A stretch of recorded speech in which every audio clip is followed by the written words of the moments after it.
Hello and welcome back. Today I want to talk to you about the blessing that Jesus lets us know Him. And when we think about it, it just really is amazing that the Lord of the universe would let us know Him personally.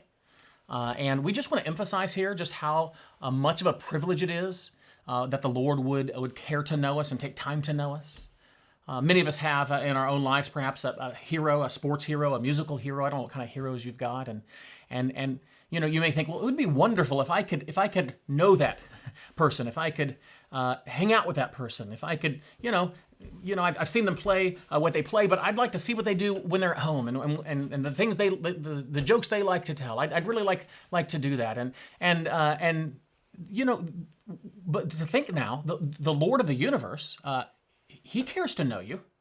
He would take time to know you. And when I think about this, I think we ought to be, rightly, amazed that the Lord would care to get to know us. And when we think about what would that relationship go like? If for you to have a relationship with someone, what does it look like? Well, our fellowship starts with the Lord letting us know about Him. Jesus reveals His thoughts to us. Right? He allows us, in response, to express our thoughts to Him, right? There's a communication between the two of us. He talks to us through His Word, by His Spirit. We speak to Him in prayer.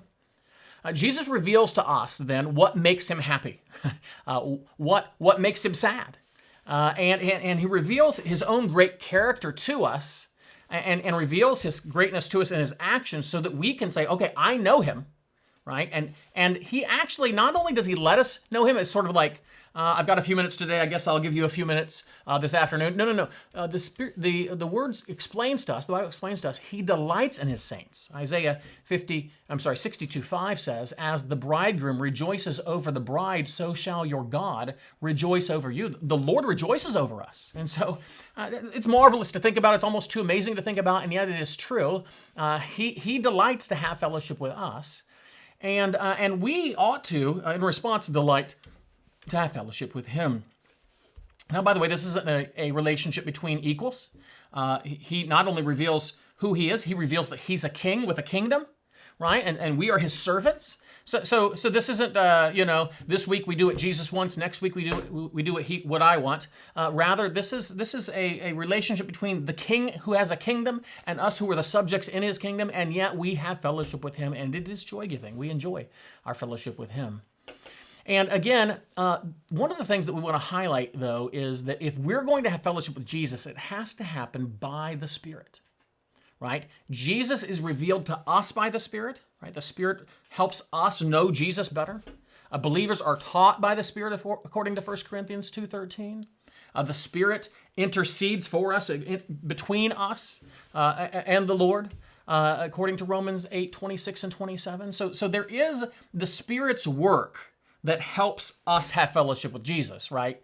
Owen explains this: all endeavors, all attempts for communion with God without the supplies of the Spirit of supplications, without His effectual working in the hearts, is of no value, nor to any purpose. So if the Spirit doesn't work to help us have fellowship with the Lord, we won't have it.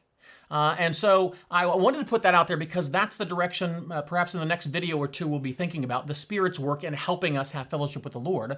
But if we're going to have fellowship with the Lord, it's going to take the Spirit's work. So don't try to do it in your own strength. Don't try to do it in your own power. He must empower us to know Jesus and to have close fellowship with Jesus. But what a joy it is. We do have this fellowship, right? By the Spirit, we have fellowship with Jesus, and He is great.